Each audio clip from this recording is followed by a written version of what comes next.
Ladies and gentlemen, here it is, the most listened to radio show on the planet. Even the other stations are tuned in too. Check. What up, world? It's the man with the plan, Burt McGurk, a.k.a. PR, the King of Hearts, and you are now tuned into Clocking Out, the podcast you listen to when you need to get motivated and inspired to doing bigger and better things. What is going on, everyone? Thank you for tuning in to another episode of Clocking Out. I'm the man with the plan, Burt McGurk, a.k.a. PR, the King of Hearts. And today we are here with a new guest speaker, Mike Dee of the Heavy Breathing Foundation. Mike, how you doing? Doing well. How you doing? So far, so good, man. So before we get into anything, for those who don't know, give us a little rundown of who you are, where you're from, and a bit of a background so people can get an idea of who you are, Mike. In short, I'm Mike Dee from the Heavy Breathing Foundation, but I'm down here on the West Coast, San Diego, California. What do? I do a lot. I'm a powerlifting coach. I'm a founder of the Heavy Breathing Foundation, which is my nonprofit organization. And in short, I deal with strength in the gym and outside the gym, community builder, executive, all kinds of crazy stuff. I do things I never thought I would ever think were possible, because you go 10 plus years back, I was slamming dope in Tijuana bathrooms, strung out on heroin, crystal meth. I used from the age of 14 years old till the age of about 27, 28. And in September, I'll have 11 years clean off all the dope and stuff like that. But I do a lot. Like I said, I coach people worldwide, 30 plus clients in person and virtually online. And it was during my coaching career where I kind of started noticing that trauma attracts trauma. And a lot of the people that were choosing to work with me, men and women, were coming, even though it was all different stories and backgrounds and things like that, they were all choosing to use the barbell as like a metaphor to build themselves out of the circumstances they're in, if that makes sense, right? So right now, we're actually contracting in 3 different schools up here in Vista, California, which is North County, San Diego, where I help kids gain PE credits at continuation schools where you can't, like, it's packet learning. You can't open a packet and get PE credits, right? So we bring the facility to them, we bring the coaching to them, we bring the coaches to them, and we use strength culture, physical culture, like powerlifting, strongman, to not only help them reinvent themselves, rediscover themselves, but to show them their potential, because strength builds confidence. And it helped me figure out all the things that AA, NA, jail institutions, mental hospitals, prisons all try to teach me, but it didn't make sense. And what they try to teach me is the pillars of our foundation now: honesty, open-mindedness, and willingness. But the things that stuff never stuck around in my head, like I never got it. But the biggest thing is teaching people consistency and patience is how you get the result. Out there in the real world, I say real world, but out there in like life, they're always trying to pitch to you this like magic pill, this magic formula. The only magic formula is everything I just said: honesty, open-mindedness, willingness, consistency, and patience. As long as you keep showing up and chasing what you want to chase, you're going to get to that goal. And I'm living proof of that. You know, I have everything nowadays. I have things I never thought would be in my realm of possibilities. You know, a wonderful wife, a beautiful son, my own 9-to-5 that I created, basically. Like, I do what I want to do. You know, I work for myself. I've been fired from every job I've ever had due to substance abuse, except, you know, like I said, I got clean and stuff like that. But even when I was clean, I got fired from a job because I suck at working for people. So the only option was to work for myself. And, you know, I fell into the realm of coaching because I approached it as like a craft, like someone going to do like HVAC or culinary arts, right? Someone took me under their wing and showed me how to become a personal trainer when I showed interest into the gym and things like that.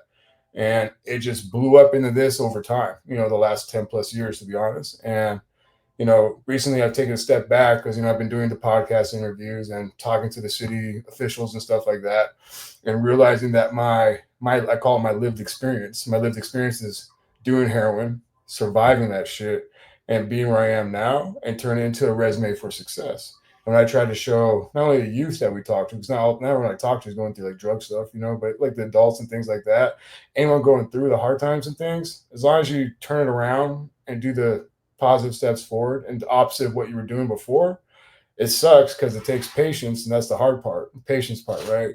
But eventually you can turn your resume of hard times and turn into your resume of success, of lived experience, and you could be a beacon of hope, light, all kinds of things that would be possible by just doing the work, you know. So that's like a quick summary of what I am, of who I am and what I do.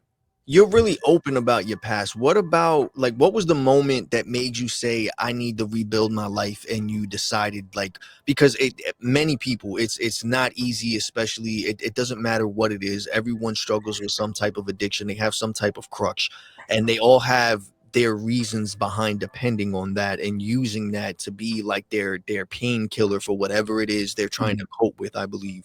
Because I'm one of those people too that, like, I it wasn't anything as crazy that you've experienced, but I've done things, whether it's medication or anything like that, that I saw that it was easy to get access to, that I would depend on and I would use, and it was because I was suffering in certain things that I just didn't want to admit, and I used it as a crutch. I used it as something to numb it. I used it as something to, like, help time go by faster for me to just get to the next day.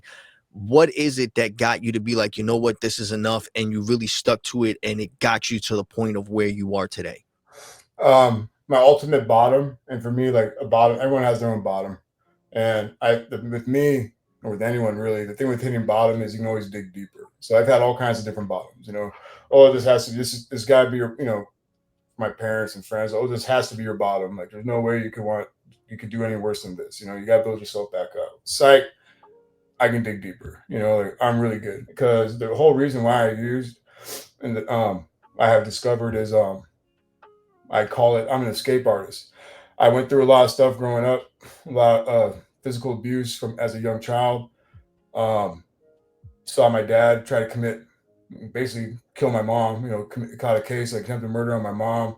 All my brothers and sisters had a pretty gnarly background with drugs and things like that. The neighborhoods I grew up in, the people I was surrounded by, the things I chose to do. But my bottom was when I just gotten out. I have 3 DUIs. My last DUI is not a funny story, but the circumstances, like, I drove, and my last DUI, I actually drove through a cop's house, and I that violated probation at that time, because I was on a probation for sales of heroin. And long story short, I did about like 6 months in there, and the reason why it took so long is I kept tossing the case back, because they booked me on the violation and not on the DUI. And I wanted the charge to run concurrent. If I'm gonna do time, I want to do time at the same time even though it's two different things. I don't want to stack time on top of each other. I got tired of being in there, so I'm like, cool, just run it, and it ended up hitting me up for the DUI later. And so I'm in court, and they wanted me to do 6 years to be on prison. And I said, well, you never gave me, let me give a chance with the recovery programs, right? So I was able to get out of it. And but part of the stipulation was I had to be on house arrest. So I was on house arrest, ankle monitor attached to me, plugged into a wall. Wasn't allowed to go past my freaking mailbox in my house. But during that period of time, the woman I was with, I got her pregnant, and I had a little boy coming in the world. And then at the same period of time, I already been putting my dad and my parents through all this stress. My dad, he had his issues too, with like drugs and alcohol and all those things. But he had limited time left on the planet. During my running around, stirring it up, causing havoc, he was diagnosed with a renal cell carcinoma, stage 4 cancer, right? And the type of cancer he had would land and infect, land and infect, land and infect. And by the time he did pass away, he had brain cancer, lung cancer, liver cancer, just bone cancer. It was all bad, right? It was real violent. And so he wasn't necessarily given a timeline, but when I found out I was bringing a kid in this world, a child in this world that I'm responsible for, I found out, my dad has limited time left on this earth. I wanted to, one, be able to give my dad some sort of peace before he left. My dad was my best friend. We've even been locked up together. Like, shit, we got locked up on Father's Day together. That's just a different story. But and like, it was two different offenses. He had a warrant for something. I had a warrant for something. But I mean, we ran it together. Best friends. And but I was his boy. He was my biggest champion. He was my biggest cheerleader. And I wanted to give him some peace of mind before he left the earth, right? And then two, I didn't want my son, who I was bringing to this world, have to deal with any of the stuff I had to go through growing up. I grew up around trauma, right? I grew up around, like I said, saw my dad try to kill my mom. You know what I mean? And obviously they made amends and worked it out. But I did not want that for my boy, because there's definitely trauma is inherited, because it's like a cycle. My dad shot his dad. You know what I'm saying? And whatever that story is not so much important, but trauma is inherited and it's like passed down, right? And it's passed down how you deal with it. And the way I grew up, everything was trauma was swept under the rug. You went through something, you sucked it up, buttercup, and went on with it the next day. But that's incredibly unhealthy. And that's what created reservations in my life. That's what created me to like hate like everything around me. And so I numbed my feelings with the using, right? But again, my bottom was knowing I have zero skills besides selling drugs and robbing and stealing. And I didn't want that for my boy. I wanted to break that generational trauma. And so like, my son, like that's my best friend. He's a little 10-year-old, but like I made a promise to him. He'll never see me under influence of anything, never see violence with me, aggression and stuff like that. And I've stayed true to my word. That's my boy. I do. And part of my foundation and all that shit is like, that's my living amends to the community. And living amends is all the wrongs I can't say sorry for, right? Because there's stuff, people I've harmed and things that I don't know who you are. And the best way I can give back and say sorry if I don't know who you are is make sure I don't do it again. And I don't do it again by doing the work I do. And that's really it. I hear you, man. And how did fitness and strength training become your foundation for recovery? Like, what was the first thing that got you to be in the gym? Was it when you had your experience getting locked up and that was your way of just relieving that stress or anger, anxiety, you're passing the time? Or was it something that you found when you got out and it was like a consistent thing that you just stuck to? Like, what was it that you were like, you know what, this is it. This is going to be my tool that I'm going to use to build what I see in the vision that I have in my head. Yeah. Well, like the gym was always something I was interested in. I didn't really do athletics growing up. I wrestled, and the only reason why I wrestled was so I had access to the gym. I grew up watching professional wrestling, like WWF, the era of Hulk Hogan, freaking Ultimate Warrior. My favorite movie at 6 years old was T2, Terminator 2, Arnold Schwarzenegger. Like, I just wanted to be a big, strong guy. And then, like, always watched World's Strongest Man on ESPN. And part of the reason why I liked it so much is because it wasn't like the dudes posing in the magazines with a little short on. I ain't talking shit or nothing, but like that ain't gonna be me. I like to eat, I like to eat, but I like to lift too. And with strongman, like these guys, they're still units, but they're not necessarily like 6-pack abs or nothing. But you can't deny strength. You can either pick it up or you can't. So I always try to find a way to get inside the gym, and whether it's like doing athletics in school so you can get in the gym, or saving up money. So, begging my parents to give me a gym pass when they could afford it. But every time I got locked up, my mom kind of taught me to make the best out of any situation I land in. We call it like be able to land in shit and stand up and smell like a rose, right? So anytime I got locked up, I'm not one of those guys that have a hard time and like freak out, like try to get on the phone and stuff like that. I did my time well, but I always distracted myself with training, right? And in California, there's no weight pile in here. You're lucky to have like a yard the size, and again, this ain't prison, it's just county stuff, where you're lucky to get a yard the size of a dog kennel and get like 10 guys on there and just like a pull-up bar and a dip station. But, as soon as the lights turn on in the morning, I start my day with like 100 push-ups. I do the stuff. Also, it's kind of mandatory. I had to roll with the woods, the whites. It is what it is. Out here in California, there's politics, and it ain't no bullshit. There ain't nothing around it. You get locked up, you have to choose a car to roll with. Otherwise, you will get beat up.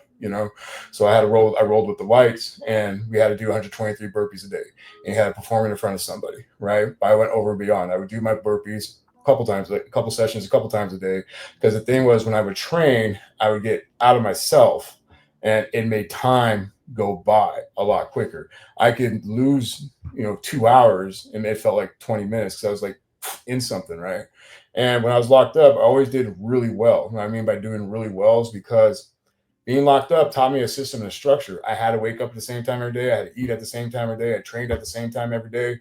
I ran around there and did my thing, unbothered, And when I got out, I had to go into I've been in different halfway houses, recovery homes, and things like that. The only thing I had to look forward to was the weight pile. And during the lady's pregnant, my baby mama's pregnancy, when I got clean, I got up to like 300, almost 300 pounds. I was pretty big because, I'm eating well. So I was a sucked up meth head, like weighing in like 167 pounds. And yeah, I got a gym pass and like looked forward to doing that. And then as I fell into my career, where like, again, I hired a trainer actually to help me out. And he's the one that pulled me under his wing. Says like, hey, you're doing really well. He kind of brought me in the realm of powerlifting, which I used to do. And I still coach it, but it just kind of holistically, organically happened. But in short, I always had the weight pile to look forward to, if that makes sense. Like that was it. And being someone who's under the influence for 14 years, like when you're synthetically injecting like heroin, crystal, whatever, but like drugs, that's when my body starts or stops producing serotonin, dopamine, because it's now relying on these substances, which are giving me like a huge boost of it to give me that dose basically, right? And so that especially that first year in recovery, you know, or like not doing the shit, when I would train, I would get that boost. I get like a natural high, right? Which could also be kind of dangerous in the beginning too, because I learned how to because I loved it. So I learned how to separate passion versus obsession, and that's a couple bumps on the head too. Nothing crazy happened, but so I really because I'm an obsessive kind of person. You know, I got ADHD, OCD, like straight up, and I started kind of recognizing like the only thing I was talking about was like gym stuff, YouTube, gym stuff, podcast, gym stuff. I'm like, all right, I had to pull back a little bit because now I'm just replacing the ism. So even in the foundation, I see that shit all the time. We don't only work with addicts and things like that, but like I'll see people they fall in deep, and I be like, hey, just remember you do other shit too. So we don't just say like that's why like I had to remove. We used to say like powerlifting. I call it physical culture because yes, physical culture like fitness is just a part of culture, and I try to remind people don't forget the stuff you did before you got into this. Like let's talk about art. Let's talk about music. Don't forget the other variables that makes you you. I agree with you, man. And everything you're saying is it hits the nail on the head for a lot of stuff, man. Even things that I've been through and the things that I'm like just you're mentioning a lot of stuff that one I experienced too that I didn't really realize until you said it. And sometimes it takes you looking it from another person's perspective that could relate to a certain situation to really get you to look at it differently. And it's right. Like when I stopped doing a lot of certain things, I replaced it with just work. So I went and got 3 jobs. I would only sleep 3 hours a day. And I was working so much because at the time, because of everything that was going on in my moods, it messed up the relationship I had with the mother of my kids. We were going through court. I couldn't see my kids. Being that I couldn't see my kids, I was getting like all in my head and I was depending on other stuff. I Right. wanted to stop that so I could get clean. And then I started noticing it took me a while to notice it, but I replaced that addiction with becoming a workaholic. Then I was always working because in my mind, the fear that I had was I got to pay for these lawyer things. I'm going to go to court for this and that. And if I don't have it, I can't see my kids. But I wasn't eating. I wasn't sleeping. I wasn't like, and it didn't really hit me until one day I was going to court and they asked me if I was sick because they showed me a picture of what I looked like the last time, which was not even like 2 months. And I was like, I was skin and bones, and I really didn't look at myself until then. So it's not until you really have someone tell you, like, listen, and it's like you said, you have to remember you did other things. And it took me a while to start really getting back into the person I was, talking to friends and hanging out and having a regular life and noticing that I didn't have to overwork 24/7 and Right. that there's other things. It takes a while. Your brain just like starts shifting in certain ways. And it's like you said, like it is you don't notice that you're replacing one thing with another. Um, Mhm. with all that, what was your very first vision for the foundation and how has it evolved since then? My very first vision. Well, originally, like I said, it was during COVID when the idea kind of popped up at our gym over here called Ironmongers here in Vista. And it was during COVID where I made my LLC, and you would think like during that period of time it'd be hard to kind of build up your clientele, but I started to flourish during that period of time, to be honest. But mostly, I think part of it was because we didn't close down; we refused to, and so there wasn't many other gyms available. Everyone's from all over the county are driving in, but my online like accelerated, my in person accelerated, and again, like it was during that period of time where like I said earlier, trauma attracts trauma.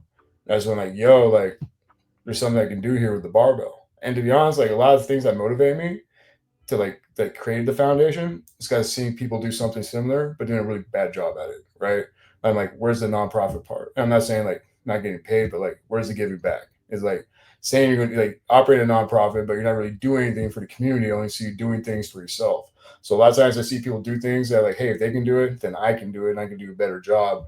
And I'm like, yo, I can again, like this fits the script, the Heavy Breathing Foundation is again my living amends and how I give back. We help at-risk individuals, young or old. Again, what the barbell did for me helped me rediscover myself, or just like rediscover myself and see my potential in myself. Because again, strength builds confidence. I was a complete introvert, right? went back 10 plus years ago, this conversation wouldn't happen. I walk in a room. Part of the reason why I use because I was so uncomfortable in my own skin, and like I had to use in order to have a freaking conversation. Especially when I want to talk to a girl, I had to be a couple beers deep, or like I said, fresh out, like smoking a pipe or slamming some dope. That'd make me feel comfortable again. Because again, all my worries would go away. Like I said, like escape bars. Instead of dealing with my shit, I would just numb that shit. And that's really what fueled it. Um, just a passion to do it. And I've put together like everyone that was on the board in the beginning, and even now to this day, like on our board of directors, are all people from my community that I created through my coaching. My coaching is under MDSM, but it's all heavy breathing at this point.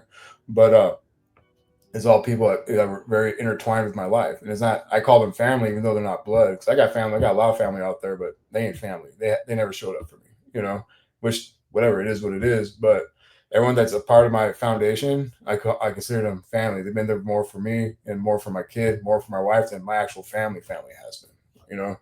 And my vision for the foundation when I first started, I thought it'd be simple, like we'll pay for people's gym passes, you know? Yeah, we'll pay for people's coaching, we'll pay for people's competitions. Like again, it's giving them something to look forward to. And that's really what I think the foundation boils down to in the end. I'm providing something for people to look forward to. But again, we evolved out of the realm of just powerlifting because for me, movement is healing in general. So I don't care. We've helped out professional skateboarders, ultra marathon runners, strongman, general fitness, just regular general fitness, but people who just want to lose weight, bodybuilding, all kinds of stuff. It's like as long as you're down with physical culture, we're down to help you. And I never thought it would evolve into what it is now, where again, I was working with the adults primarily, and with the adults, especially the ones going through like addiction, it can be kind of like it can be a little harder, bro, because we try to teach the adults accountability and for the situation they're in. And again, it's not always addiction. Some it could be reintegration into society from being locked up. It could be women going through domestic issues. It could be custody battles. It could be whatever. You're in a situation, so you need to take accountability for your part in it, and we're here to help you level out of it. I ain't no counselor. I ain't no specialist on that. I'm an ex-junkie, and because of that, I tell people I'm like a Swiss Army knife because I've been through the system. I have something for everybody because I've been through the system. I've been through all these different things. I know people that can help. So people come into the situation, I'm like, all right, well, let me point you the right direction. As adults, again, it's teaching accountability, but not everyone must always be accountable for their shit. And if you're not willing to be accountable for your shit, you're not willing to do the work, then it's not that I'm not willing to help you, but I don't got time for you in my foundation. So I'll point you a different direction. You know what I mean? But it evolved into what we're doing with the kids now because I kind of had this like realization. We've been doing this for like 4+ years now. And after a couple of years, like it kind of felt like I was failing. I'm very critical of myself. And I felt like, like I'm more feeling like my foundation is being used by people who don't want to pay for things and things like that. And again, like I said, with adults, it can be tricky. There's success, there's a slippery slope, right? But with the youth, I had this realization, is like kind of like me growing up, like the youth can't control their surroundings, they can't control the community they're growing up in, they can't control their parents, the neighborhood, the schools, and all that. So we have a better chance to plant seeds of change with them, right? So last year, about a year, like this, literally a year, August 24th, 2024, because we host a competition every year. We're hosting one again this weekend. It's called the Heavy Breathing Standard, our annual fundraiser, which is a powerlifting competition. I announced that we're really going to push this youth initiative and try to get into the schools. And we did. About a week later, we got into one high school out here called MGM High School. Well, they asked me to come back to school night. They asked me to donate my time, if I'm willing to donate my time to check it out, to help these kids get PE credits. And I did, which led to us getting to Alta Vista High School, like the sister school, which led to a speaking opportunity at Innovation High School, which led into them wanting like, whoa, what do we got to do to get you in here? And all this stuff's time consuming because you have to create like MOU, what's called an MOU contract, which is like us being an outside vendor, not staff, but like to get clear to go in. But in that period of time, from donating our time, we landed 3 contracts. So instead of just donating our time, we're now getting paid to do the work we do, right? And we're getting grants for like $25,000, right? We've got a couple of those, and then the city approaching me and nominating us for nonprofit of the year back in March of 2024 or 2025, I should say. And we actually won. Hero of this, we got nonprofit of the year in San Diego, North County Vista, 2025. And it was crazy to be in a room full all. It's called Heroes of Vista, and like talking about firemen, police officers, all the civil city council members and all these other major heads and figures in the community. They played my story on the thing. They sat me down, had filmed me prior, and like they played the shit on the screen, and I had the room bawling, you know. And then when they said, "Hey, you won," like boom or whatever, and I stood up, that room was freaking standing on their feet, clapping for me. Shit, I'm not used to whatsoever. Because again, you go back 10+ years, I walked in a room, my head be down. Another thing too is people already know what time it is with me. They'd be running away. Now I walk into rooms and like shit, man. I was like giving a tour the other day with the mayor of Vista of a house that we're helping build a weight pile in, which is a recovery, a homeless transitional house for at-risk youth, 18 to 24, to get them off the streets and into better situations. And I'm building a weight pile over there through donations. And the mayor's giving me his business card. Oh, let's talk, things like that. And the mayor, not necessarily him, but the city of Vista approached us back in like April and said, "Hey, apply for this grant." And I applied for a grant that is dedicated for at-risk youth 18 to 24, where they could see our program as a preventative thing for opioid use. And I asked for $80,000, and they gave me $80,000. Do I ever think it would happen like this? No. So it's kind of crazy. Again, this is where I go have these aha moments. I can take a look back at everything I've been doing the last couple of years.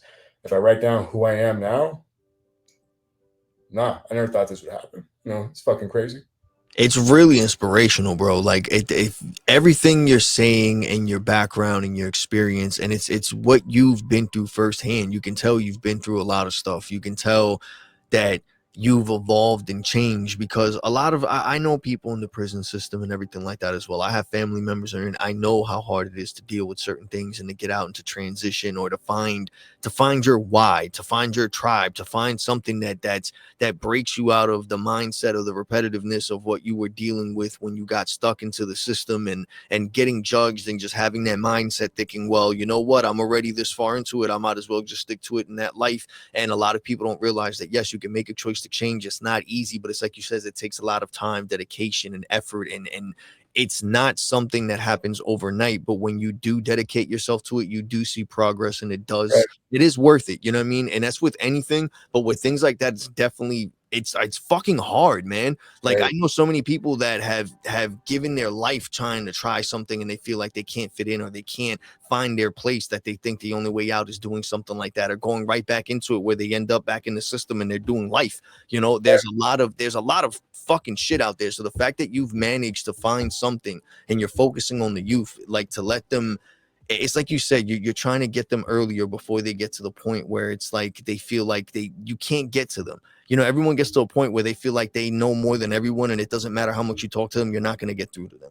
And it's like you Right. said, it's a lot trickier when they're older, because of that. When they're older, they know that they have that free will of like, you know what, I really don't need to listen to this. When you're younger, you kind of have that thing, like you're looking for that role model, you're looking for that guidance, because you still don't know what you want to do. But there's certain Right. people that they get to that point in life that they already crossed that point, and they're like, you know what, what's the point? Or it's too late, or I'm too old, or there's nothing left, or no, you know what I mean? So you're giving people not only a place to feel safe, you're showing them by leading through example that there is hope for change, but you're giving them that hope. You're giving them Yeah. that message that you're living proof that, you know what I'm saying, you can change. It doesn't matter how bad or what you come from, whether it's family, whether your situation, your environment, your surroundings, your mindset, but there's ways to overcome and to keep pushing forward, man. And Absolutely. with everything that you've been doing with weightlifting, and like you mentioned, like those are things that you just started to do, and it just became a thing that you used, that you realized once you were doing it, that you weren't focused on one thing, you were focused on just your workout, and it was just helping you maintain a good mindset and get you off of whatever you currently had and using and everything like that. How was it that you were able to find a way to take physical strength and have that play a role in like emotional, mental strength in someone who's trying to get into this program? Like, your way it worked for you, but how was it that you were able to manage to find a correlation with that with other people? Because barbell's intimidating, right? If I have 405 pounds on the floor, and like when I talk about 405 pounds on the floor, for me, that doesn't sound like a lot of weight, because I'm so jaded by doing this. Like, that's a warm up for most of the people I talk to in my community, right? You forget that we're like that, you know, that couple, like 5% that do this. You know what I mean? Like go knock on your neighbor's door and ask who benches over 405, right? Or go out knock on your neighbor's door and ask them. I don't squat no 600 plus pounds, but most people I coach are squatting 600, 700, 800 plus pounds, pulling 700, 800 plus pounds, benching over 500 plus pounds, like, and then whatever, but like that stuff's phenomenal, right? But the barbell, again, like even 315, 405, 225, when you're someone who's new to it, that shit's intimidating, you know? And when I bring implements into the school, I don't necessarily only do barbell work because it is intimidating. We do a lot of strongman activity because for me, like strongman is more engaging because like imagine going to a carnival and you see that measurement of strength thing where you pick up the hammer and you hit the thing and it shoots up and tells you how strong you are. That's pretty like a low entry, right? Anyone can grab a hammer, hit the thing, and see how strong they are, right? Or that punching game. You ever seen that game at the arcade where the bag comes down, and you punch it? Anyone take a swing at that, right? Strongman's like that for me. That's how I see it. It's like, hey, this thing weighs like this bar, or like not bar, but this implement called a farm carry is 200 pounds. All you gotta do is pick it up and walk with it. Looks pretty simple to do, right? And when they do it, they're like, oh man, this wasn't that challenging. It's a lot harder than it sounded a lot harder than it actually is. It's like, oh, it's like, yeah, now like think about other stuff, right? Getting your schoolwork, going to get a job, other things like that. If you just give it a shot, it's only or like I thought I hate using this. I mean, I use it analogy still. It's like when I used to do heroin, it was scary the first time I stuck a needle in my vein. You know what I'm saying? They get really fucking comfortable really freaking quick. And so if I'm that comfortable doing uncomfortable things, why can't I be that comfortable to do things that just are every day? Like trying to find a job, going to school, do the things to level up. The things that for whatever reason we're making it super scary for us will make it less scary. And again, I try to with these kids, I try to build physical strength with them. I build units of people by showing people how strong they actually are. And a lot of times I'll start with something scary, like, hey, there's a deadlift. There's bar on the ground, we're going to deadlift. Oh, I don't want to do it, it's going to hurt my back. It only going to hurt your back if you don't know how to do it, and that's what I'm for. And I'm really good at teaching people how to deadlift because I've blown up both my biceps. I tore this one doing two different deadlifts at two different times. But I understand how to deadlift now because of it, right? And so I've coached girls who are 15 years old, 16 years old, wearing Timberlands and pro club baggy sweatpants and stuff like that for the first time walking up. I'm like, hey, so this is how you do it. Then all of a sudden they're pulling like 185 off the floor their very first time. And they only weigh maybe like $130, $140, you know? And then they even get what I call the bite when the bar hits, or like when you get to a sticking point, it's like you really got to work to grind it out. Just stick with the lift and you'll finish it most likely. It's like, cool, now apply those same principles to everything else. That's the kind of the correlation metaphor that I try to create, you know? And you mentioned coaching lifters worldwide and also mentoring at-risk youth locally. How do you balance that? I just run with it. I just fell into it. Like again, I used to coach 50, 60 plus people because I do so much now. My coaching is more around 25 people, right? And also too, I mean, not like a flex, but I used to be a lot cheaper, right? But now, like, because I do invest so much energy and time in my coaching, especially the online platform, like you're getting what you pay for, you know. And believe me, you're paying for a great experience when you're working with me.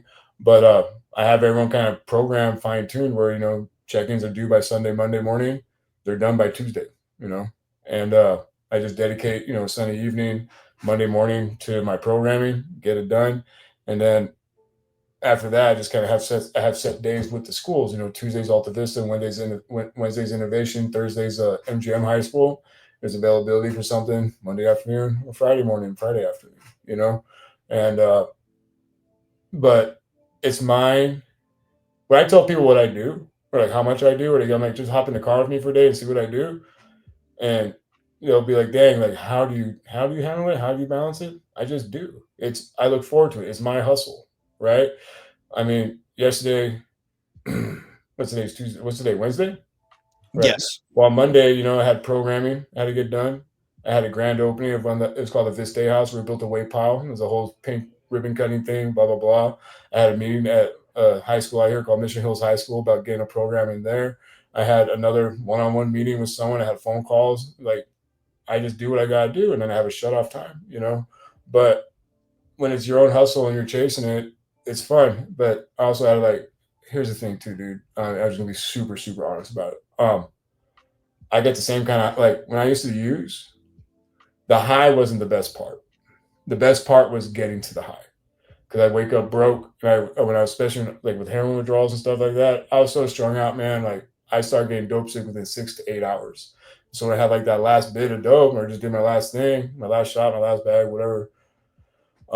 Sorry, when I did like my last bag, I knew I had a very limited time. My life revolved around the clock. It's like, all right, I have to make this happen, and I would make it happen. And usually it was the chase to get it that made me feel better than actually the dope did, because all right, cool, now I have them. Once the bag was in my hand, like that's a success. Whatever route I took to get there, it is what it is. But like that was the fun part, right? Now with the foundation, especially the foundation, like that's my dope. And it's not necessarily a negative thing, but like I had this realization because one day I was like going from point A to point B to point C to point D to do this, get all this done. And like, dang, instead of chasing dope, I'm just chasing my dream, you know? And I had to take a step back and kind of reflect on that too. So I want to make sure I don't go overboard again. It's a passion versus obsession thing, and like make sure I'm doing the right moves. But I just run with it. I do the best I can with what I got, with where I'm at. And I was talking to my therapist about this too. And he says, or kind of helped me like realize that, I really, I wasted my 20s. I was strung out. I was in and out of jail. And now I never thought I would live this long. Like I told myself I'd be dead in my 30s, before my 30s. And here I am, 39 years old. But it's not that I'm making up for lost time, but I'm appreciating all the time that I have. If I have time to make moves, I'm going to do it because it's these opportunities that are now providing for not only my foundation and the community around me, but also he's putting bread on the table at home, you know? And again, it's not a flex when I show people if I can balance all this, you can go out there and figure it out when you're just starting to rise back up. You know what I mean? If I can do all this, well, fuck, man, having to walk to the gym to get a pump, get a lift in, ain't that big a deal. Having to walk across town, you finally got a job, but I have to fucking Uber or take a bus and stuff like that, ain't that big a deal. So if you want it, you're gonna get it. And I have big dreams and big goals for my foundation and my family. And the only way I'm gonna get it is I bust my ass every day. You know? I agree with you, man, 100%. I used to think of things like that also. I would tell myself like, yo, if I can sit here and scramble change or whatever just to go and get a hit or something or whatever it Right. is that I need to get by, why the fuck can I put that same effort to save up some money to get a better car, to move out Exactly. to a better house, to make sure my kids have the school clothes that they need or that you get what I'm saying? It would always come Oh, to for a sure. point that we would be short on something, and then I would always realize like, yo, if I didn't spend it to go and get that, like I would have been fine right now. Right. And I always tell myself like, why when I needed that, I was down to do whatever and hit up anyone dead, no matter what time it was. But why don't I have that same energy when it comes to the other Right. shit that's more important? You know what I Yeah. mean? And when that hits you, it's a different thing. And then when you make that switch, man, it's a different feeling. But I totally understand what you mean. It's like another chase, but it's like a good Right. one. You see that it actually pays off. You see that you can, not only do you feel it, it's like cooking for yourself. It tastes a lot better when you know you did it yourself and Mhm. you did it because you have your own ingredients at home and you're feeding your family and everything. You see that the hard work that you did was actually for something that not only you benefited, but other people, and it's actually making you a better person. So it Yeah. makes you feel better compared to like anything else that you could be doing. So I totally agree with you on that, man. Um, Yeah. I like to say, or something I like to tell people is like I used to do crazier shit for crazier shit. This is super fucking minimal now, you know. And also too is when I blew out my second bicep, I'm like laying there, not laying there, but I'm like sitting on the floor all pissed off. I'm like, man, like I'm really putting a lot of energy because I'm getting every time I blew out my bicep, I was 4 weeks out from a competition each time. And the idea is to go on stage and compete full power, which is when you do max effort squat, max effort bench, max effort deadlift. You get 3 attempts, 9 max effort lifts in a day. And all I was trying to do is just show everyone else how freaking strong I am or can be. But again, getting hurt, whatever, sideline. But I'm putting so much effort in something that, and I'm not putting it down, but I'm putting so much effort in, like, it's a hobby, it's a passion. It ain't pain. What pays is when you coach people, and even that ain't crazy. I'm putting so much effort and emphasis in getting this done. That's where I was like, imagine I put just as much energy in everything else I did, even the things I don't like. That's what I tell my son, because my son's same guy as me. He's either all the way in or all the way out. Either if he's invested in it, it's like he's gonna geek out, learn everything he wants about it. If you don't like it, it's in one ear out the other. It's like, but I learned to put the energy into things that I don't even want to do. The same energy is with the same amount of energy into things I do want to do. One gets done a lot quicker, so I can do the things I want to do. I agree with you, man. One thing that I know you mentioned, and when I asked you before we actually got on and everything, you said what looks like momentum is really years of showing up. Can you break that down for the people chasing goals themselves, but don't happen to either notice their results or their progression because they're too busy comparing themselves to other Oh people? yeah, I mean, I can talk about that all day too. But like again, it's my magic formula, right? Honesty, open minds, and willingness. That will get you so far. The biggest part is the consistency and the patience. You got to keep showing up and be patient for result. Especially if you broke yourself down the way I broke myself down. It took years to get down that low, so it's gonna take time to build yourself up to where you want to go, right? It's also like when you're doing like a weight loss journey, or even a bulking journey, or like how about when you have a kid or like a dog and all of a sudden they're grown, right? Time flies, but like when you see something every day, it's kind of hard to see the result, right? You have to be patient for it. And again, as long as you're doing the right thing every day and you're hanging out in the right rooms, the best piece of advice I can give someone, if you want something, hang out with people that are doing it because you'll get there, right? But he's got again. It's like, yeah, it looks like I have all this momentum, but it took years to get here, right? And now there's opportunity in every situation there is, but if you ain't patient, you're never going to get it. So he's kind of like I say, you just got to learn how to suck it up and just do it. And even when it sucks, you still get up and do it because eventually it's going to show up for you. And do you feel like that's the same mindset that you have? Like, because like you're a father, you're a business owner, a coach, you have a nonprofit organization. Like, how do you manage the time, the pressure? Like, how do you do all that without burnout? I have to recognize believe me, it took a few bumps on the head to get it, dude. Recognizing red flags, recognizing past behaviors and things like that. We're like, okay, if I'm acting like this, something's going on. Or for me, like I burn up. We talk about in powerlifting on my realm of strength of culture, we do what's called a deload every once in a while, every like 4, 5, 6 weeks, and that's to give your body a physical break and a mental break from all the extreme weights that we're lifting because your CNS, your central nervous system, doesn't recognize the difference between stress in the gym and outside the gym. And that's when, like for example, I can bench 315 any day of the week, right? But sometimes I'll pick up 315 and all of a sudden it feels like 365. And it's like, okay, my body's talking to me because no other variable has changed. Eating habits are the same, sleeping habits are the same, but there's a lot of stress outside with the work, with the foundation or something like that, right? And so when I feel that, I know I have to pull back somewhere. A lot of times just taking a look at what's on my plate and being willing to pull things off so I can recover for it, right? But again, I take that same kind of mindset and apply it to my regular life too, where it's like, okay, hey, you know what? I'm really stretching myself out thin doing these sometimes the community stuff, like I'm building these weight piles and going out of my own pocket to get these U-Hauls to pick up donations to build these things in different places. And one, we're not getting compensated for it, but I'm stretching myself out thin for people that I'm not saying don't respect my time, but not paying for my time either. And I got to learn how to pull back, like, hey, you know what? I won't be there today. I need time for myself, if you're not taking care of yourself, you're not be able to take care of anyone anyways, so you got to know when to pull back and stuff like that. Like I said, just take a look at your plate. In the beginning, it's really easy to add things on when you don't have anything on your plate, right? But for me, it's like, again, like when I say I'm going around town chasing that dope feeling, when I add something, it feels really good getting opportunities. But then sometimes without thinking, I overload my whole freaking platter and I go, all right, cool, I need to remove this, I need to remove that. Maybe school's not the right move this semester because there's opportunities coming in, like, hey, you know what, this is going to pay out better than going to school this semester. School will always be there, or the gym will always be there. This competition will be around next time, like no big deal. You just kind of have to figure out what's important and what's the urgency to it too. And that's the other thing is, like, for me, I treat everything with such urgency, or I'm notorious for it.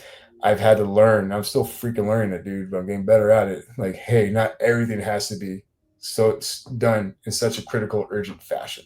Does that make sense? Yes. Especially when you're busting your ass for people. Like, believe me, I'll bust my ass for people. Like, give me an opportunity, I will run it. But if they're not reciprocating it, okay, I know I can pull back a little bit. I'll still get the job done, but it's like, all right. Um, Also, I don't know, man. It really depends. Like, I'm really good at like, my wife's really good at telling me when I'm burning out too. But like, it'd be like behavior at home about getting irritated at stupid things I shouldn't be irritated about. So you got to keep yourself in check. I highly recommend people get a therapist. By the way, or be a I part of. agree. It doesn't have to be like I'm not really big in AA or NA no more. I loved it. It was there for me when I needed it. But I can say keep my own side of the street clean. It's kind of like the Bible. I have a higher power to my own understanding. There's things in the Bible I agree with. There's things I don't agree with. But you know what? I do what works for me, and I keep my side of the street clean. I ain't causing no harm to anyone else. I'm causing no harm to myself, and I'm doing pretty damn good. I just run that way. I know I hear you, man, and I agree with you. And that's something that I see from the way that you've been expressing yourself, talking about your family, talking about the people that you surround yourself with. I see that that's a big part. Also, it's like you said, like your wife helps you from burning out, also, and she lets you know.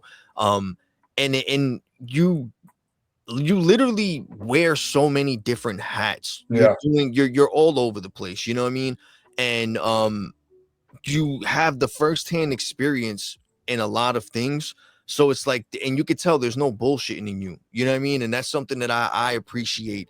And literally, like, it's just, I'm trying to wrap my head around how is it that you're managing to like do all that and still just go about your life and do stuff, because it sounds like you're always doing something for someone else. Like, when do you take the time to just have you, like Mike time, to just relax, where you don't have to worry about having a meeting or a phone call or showing up or training or anybody else but you? When do you have time for yourself, or do you feel like you ever have time for yourself? I make time for myself. It's hard because I also don't like sitting still. It's not so much like it's not so much an ADHD thing, but it's like again, I wasted a lot of time, and there's opportunity everywhere. And my son, when he's with us on the weekend, like we don't watch TV, we don't play games. We're always out there doing adventure. And he even comes with me to do some of these pickups and things like that. And he's so sweet. He doesn't complain once. I take him to events that we maybe have a booth at and things like that. He never complains, never throws a fit, has never thrown a tantrum. But being able to get back to the community, I mean, like I look forward to that stuff. So if I'm looking forward to it, it's not work, right? I hustle, but I don't clock in. I don't have. I'm not working for anybody but me. Does that make sense? And so it's a different appreciation. And then also I have people depending on me at home to make sure that the bills are covered and paid. And so when I'm able to make it happen, it feels good. It's a reward feeling. And that doesn't burn me out.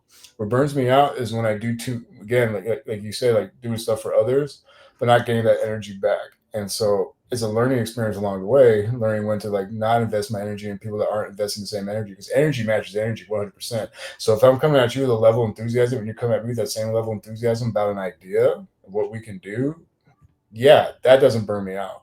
But if I'm coming at you with a level of enthusiasm and then you're coming at me with some BS, I don't like that. And that's what burns me out. Because then it's like I'm doing something for somebody or for example, like I was helping out at one of these houses, and they're kind of treating me like I'm the help. And I was like, excuse me, like I'm going out of my pocket to make this possible for you.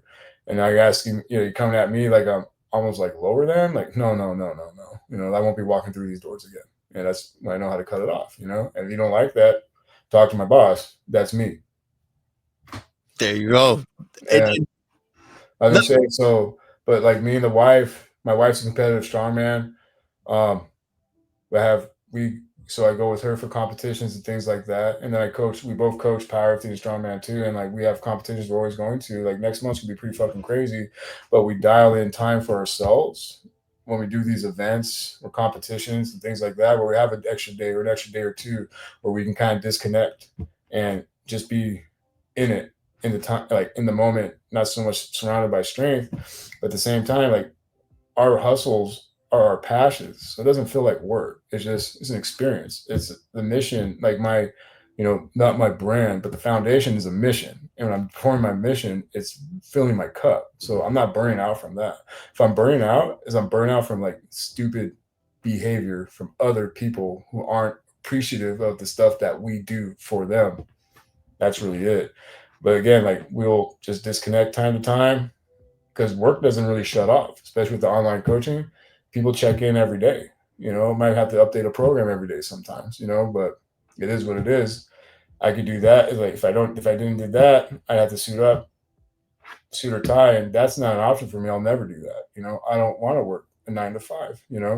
I did pick up a part-time job recently because I do have a bit of extra. Believe it or not, I do have some extra time, 1 to 2 days a week as a mover because I already picked shit up, put it down. Might as well get paid for it too. And like I had my first day last Friday. It was a small gig. It was only 3 hours. I had to take someone from their third floor down to the first floor, across the way, whatever. But either way, it was nice to turn my brain off and just handle that. At the end of the day, too, it's like worst thing that can happen is like if I don't like this, I don't have to do it. But for me, that was almost a form of disconnecting. That was almost for me like that day recharged me. As tiring as it was, I don't even know what my step count was because I broke my watch doing the thing. But I probably got like 16,000 plus steps in that day. And believe me, everything I moved was freaking heavy. It was only me and one other dude. But it felt good to turn off. And I had to think about all this. The foundation is always on the back of my mind, but like the coaching and things like that, I call it like first world problems. The guys like, oh, my bench didn't go right. I'm like, you'll fucking survive. Like, you know what I mean? But like, it is what it is, It's also sometimes I get bummed out and things like that. But I tell the wife, like, this is a different type of depression because I call it beautiful depression because I used to worry about where the dope was going to come from. I don't have to worry about that. I don't have to worry about them going hungry. I don't have to worry about being respected. I don't have to worry about a lot. We're taken care of. So what the fuck would I complain about? Exactly. Again, I answer to myself. I answer to my wife. You know what I mean? I answer to my son. Life's phenomenal. It sounds great, man. It feels like you found your space, Yeah, your place, your calling. You see that you know where you want to be and you're on the road to get there. You yeah. know what I mean? What I'm building, in short, this is my legend. You know, one day we're all going. One day it's not going. I'm not going to wake up. Right? It is what it is. What that looks like, I'll find out when it happens. But you live forever by the stories people tell of you, and the stories people would tell of me back then, ain't no one gonna be sharing about me, right? But nowadays, people will be running their mouths about me for a while. And my big dream is to leave this legacy behind for my son to take the wheel and he can do whatever he wants. And I used to want to take on the world. Like, oh, I'm gonna do this. I'm gonna do this. I'm like, I'll be national, worldwide, heavy breathing. He's like, nah, this is the stepping stones. North County, San Diego, right? And watch in the next year, year and a half, I'm gonna have my own building, the Heavy Breathing Resource Center. I'm gonna call it the Heavy Breathing Kennel Club. That's where all my dogs are gonna hang out, right? My dogs as my people, and it's gonna basically be like the Boys and Girls Club. But what we do here is we pick up heavy shit, and I teach people how to build confidence through the barbell. And this is gonna be my one day. I'll be gone, and it'll be like the Mike Dee Hall. It'll show all the shit I did, and that's how it's gonna go. And I see it. It's gonna happen, and my son's gonna tell stories about me. The community's gonna tell stories about me. I'll have a street named after me one day. I promise you. And it's little things like that I look forward to because it's like I fucking told you so. You know what I mean? To everyone said I couldn't. Everyone said all the teachers, so all the guards in jail and all the people and all the programs I've been through. They said no, you have to do it this way. No, I did it my way. I did it my way, and my way was the hard way because the way is what you told me to go do. You told me to bow down, get a 9 to 5, and do that shit. And that shit is great too if that's what you want. That's where you got to start. But if you want your own dreams, you got to build your own legacy. And the way you're gonna build your own legacy is the best advice I could give anybody. The best advice I could give anybody, especially when you're coming from a background like me, and it's hard to have things to look forward to. Then fucking create something to look forward to. You know, That right the there. best way to create something to forward to is hang out with like-minded people chasing the same goals. So I tell people, hey, if you're new to recovery, definitely go to AA meetings. If you're a guy, go to men's group. If you're a woman, go to females group. Make community is going to take you there. And I teach people part of the reason why it took so long for me to get it is because I always thought asking for help was a weakness. Do not be afraid to ask for help, because that's when people will take you by the hand and make the shit happen for you, and then you're able to just run it. You know, this foundation never would have happened without my friends helping me file the paperwork, filling all the shit for me, and I just had to be the guy with the voice, the mouth to go around and shake hands and all that good shit. You know, and that's it. You know, I make it think happen. that right there, bro, I think that's the best way to end this off right now. You gave so much value, so many gems, and you could tell they came from an honest place, because you can see it, and you can, from your actions, you can tell it by the way you speak, that you're literally just trying to help someone avoid going through that bullshit that you went through, because you realize there's another way, and all you want to do is help those people see that there's another way. That's what wisdom is. You know, a lot of people, claim knowledge and being smart and stuff like that, but none of that means anything without practical application behind it or experience. Wisdom, the difference between knowledge is knowing something. Wisdom is going through it, and I've been through it. And so it's like when you hire a plumber, they have one rate. You know, it costs, say, it's $100 an hour, whether they fix it in 10 minutes or 1 hour, right? But it's because you're paying for that wisdom that got the job done, right? And so I've been there, I've done that. I've got the job done. I'm giving you my wisdom, shortcuts on how to get there, and I'm trying to save people time, because I've wasted a lot of time. And so now I know, like, they're not really shortcuts, but I know how to do it. Or I try to save people their fucking time so they can do what they want to do. And I appreciate that, man. And I know so many people appreciate that too, because we don't have people that are willing to give their time and energy or their knowledge and experience up like that, especially the way that you're doing it in a consistent basis, in a repetitive way, where you're doing it with multiple people and you're showing them and giving your time, and you're literally, from your firsthand experience, giving the lessons that you've learned that help you get to where you're at. And I think that there's a lot of people that could benefit from that, whether it's the youth, whether it's people older or middle age, it doesn't matter. I don't think that it's too late to find or to learn that there's a second chance, and that you can turn your life around for the better despite what you've been through. Because many people say it, it's like, you have to understand that what you've already been through it was a life lesson, not a life sentence, and you can learn from it. And as long as you're willing to actually learn and put the effort to put those lessons into practice and actually do better, then there's no excuse for your life not to change. You know what I'm saying? Yeah, lived experience. And I try to tell people, I make money from this. The way I get paid from this day is because I survived heroin. You know what I'm saying? I get to talk about it. And literally, the investment of heroin got me to this. As crazy as it sounds, I just trying to put a different flip on. I was like, I survived that fucking shit, and I know how I did it, and I can share that with people. And that's the lived experience, right? Your lived experience is what can be your resume building thing in the future. It's just going to take freaking time to get there. 100%, man. And Mike, how can people support what you're building or get involved with the Heavy Breathing Foundation? If you want to support the foundation, I mean, the biggest thing, honestly, is funding, bro. You know what I'm saying? You can go to heavybreathingfoundation.org.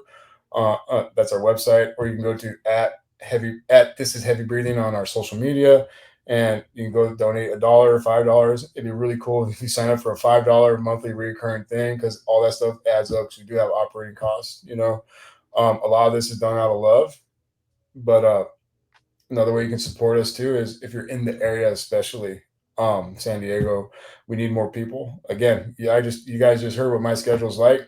I can't take on too much else.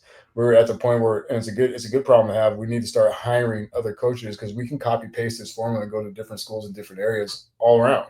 You know, so if you're down with the foundation, apply to be a volunteer. Get at me. My social personally is at Mike MDSM. Holler at me, and I can point you on the way. Yes. And for everyone who's watching right now, anyone who's listening, anyone who's in the chat, you can also, I put up the links for his Instagram, for Mike's personal page, as well as for the Heavy Breathing Foundation. And I also put the link to the Heavy Breathing Foundation links as well in the chat, so you can click it. And in case you haven't made it to the live stream in person, you can also check out the description of wherever you're listening or watching to this episode of Clocking Out, and you'll be able to get all the contact information to go and follow Mike, show him some love, and also support the Heavy Breathing Foundation. Mike, I want to thank you so much for stopping by and taking the time to kick it with me. I truly appreciate all the information that you were giving me, man.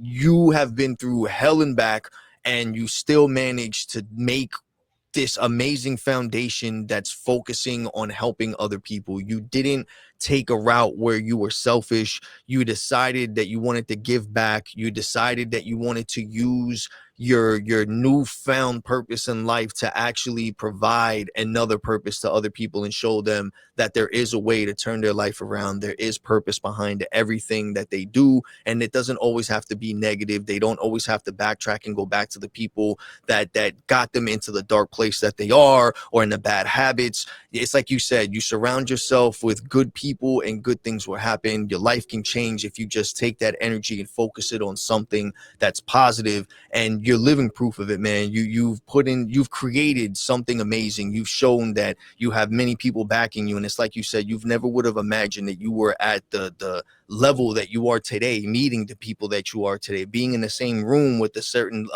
people that you've been able to meet so far. And that's something that, in all honesty, I think that you should always make sure that you take the time to recognize and just congratulate yourself, man, because it's not easy. As a person myself that looks to try and do something similar in the sense of creating something to give back to people in some type of way, it's really inspirational, and it shows me, like, I think a lot of things are very difficult and impossible. And I honestly look at it, and I don't say it in a bad way, that if you were able to do something like this and make something amazing and positive, that it gives me hope that I can try and do something too, and that I can find people that are willing to believe in me, such as they believe in you, despite whatever you've been through and what you're going, you know? Absolutely. I always joke, I can walk in looking the way I do. I look like a freaking walking Etch-a-Sketch. You know what I'm saying? With all the tattoos I have blasted over, I still get respect from just being me. And part of the thing is learn how to be transparent with the world, with who you are. And then there's nothing to fear. And you just run it from there. I totally agree with you, man. Mike, thank you so much for coming and kicking it with us. Everybody else who tuned in tonight in the chat, thank you so much. Make sure that you go and show Mike some love. Give him a follow. Show some love to the Heavy Breathing Foundation. Give them a follow as well. If this helped you in any way, or you heard anything that you feel that not only can help you, make sure that you bookmark this, share this with someone else who you feel that they can take advantage, and go and check out the Heavy Breathing Foundation as well, and check out their services and programs and see how you can get involved and how you can help. And once again, this has been another episode of Clocking Out. I love you all. Stay safe. Mike, have a great night, man. Take care. Peace. Peace.